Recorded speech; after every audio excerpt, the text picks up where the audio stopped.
Ninjiwan, hello and welcome. Aunty Ash here, and I am here to read you this Aboriginal story.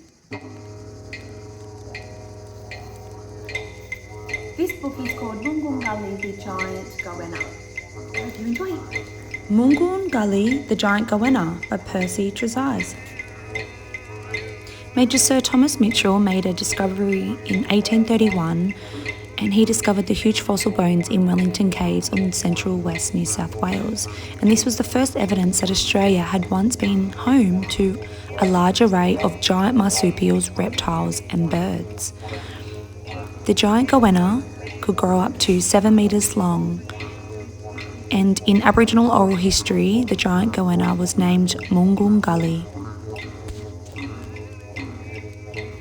Long, long ago in Australia, during the dream time, there lived many kinds of large animals. There were giant emus, kangaroos, wombats and other species of giant marsupials called diprotodons. These animals were known to Aboriginal people as the Karamakaras.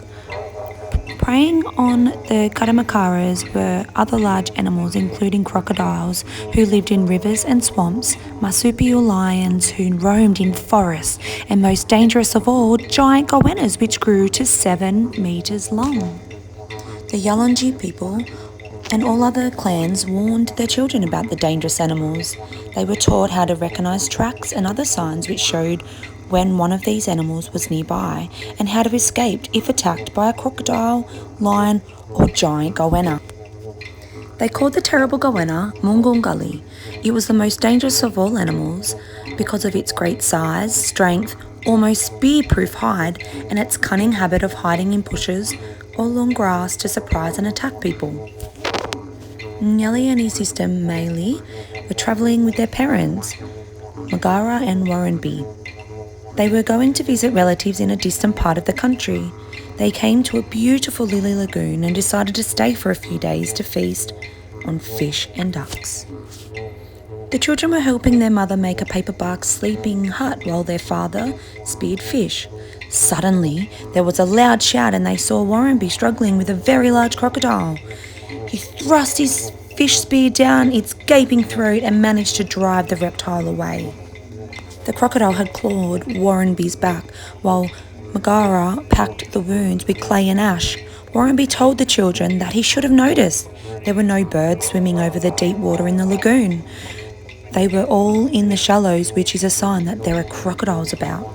Gali and Maylee were told to observe birds and animals for warning signs of dangerous animals. Warrenby explained how signs such as slide marks on banks where crocodiles sun themselves indicate that dangerous animals are nearby. The family were passing through the dry hills of the Red Ochre Ranges when they met the fearsome monster, Moongoon Gali. It had either just killed a large Karamagara or, what was more likely, chased 2 lions away from their kill, as the lions were waiting nearby to return to their dinner. The children were frightened, but their parents told them not to worry, as the animals would not chase anything else once they had made their kill. Gali and Maylee were still very pleased when they were out of sight of them. They found their relatives living in a large open cave in the base of the Red Cliff. It was their wet season home, where they went each year for shelter from thunderstorms. The back wall of the cave was covered with red and white paintings of people and animals. Gali and Maylee were pleased to find their cousins of the same age. Jedianta and his sister Gulna greeted them excitedly while they had a welcoming feast of karamakara and yams. The children made plans to visit interesting places, especially the dreaming rock of the Guriala and the rainbow serpent. The children awoke at dawn and after a quick breakfast of cold leftovers slipped out past their sleeping parents. Jedianta led the way through the bush. It was a lovely clear morning and the vivid air throbbed with birdsong and the laughter of kookaburras. Gulna knew where all the trees with ripe fruit were going. The boys clipped the fruit from the higher branches with their boomerangs while the girls filled their dilly bags. Soon they had enough food to last for the journey to the Dreaming Rock and back again. The children knew some of the great saga of the Guriala, the rainbow serpent. The places he had made on his long journey were sacred and forbidden to children, so when they came to within 2 spear throws of the Dreaming Rock, they stopped and sat in the shade to look in awe at the great stone serpent. Guriala seemed to have emerged from under a hill and his long stone body lay slumbering in the sun. There were 2 large bumps just behind his head and a large crack along his jawline. The place where Guriala's belly had been cut open back in the Dreamtime was now a cave which sheltered secret things. Jadianta and Nyali were excited by the gloomy cave. They knew that sometime during the man-making ceremonies ahead of them, they would learn the secrets of the cave and be taught the song cycles of the great creator, Guriala, the rainbow serpent. As the children turned to leave, they heard a willy wagtail chattering a warning and were horrified to see a huge Moongoon Gali burst from the bushes and begin scuttling towards them.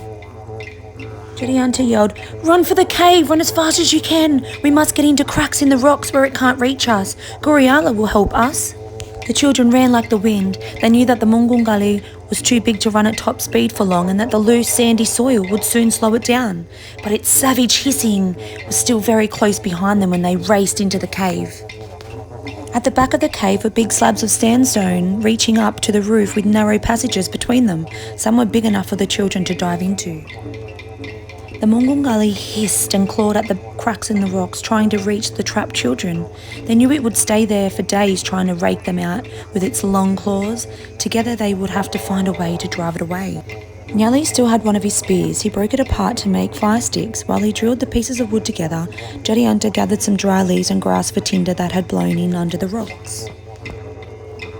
While Nyali and Jadianta made a fire, Mayli and Golna stuffed more dry leaves and grass into their dilly bags to make fireballs to throw out of the cave to light the dry grass outside and start a bushfire.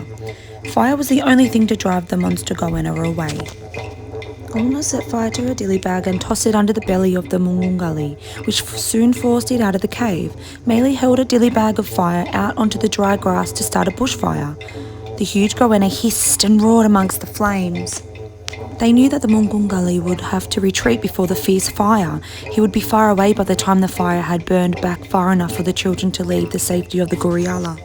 It was near sundown when the children emerged from the cave. The Moongoon Gali was nowhere to be seen and they ran homewards through the blackened, smoking bush. They were only halfway home when they met their parents hurrying towards the bushfire.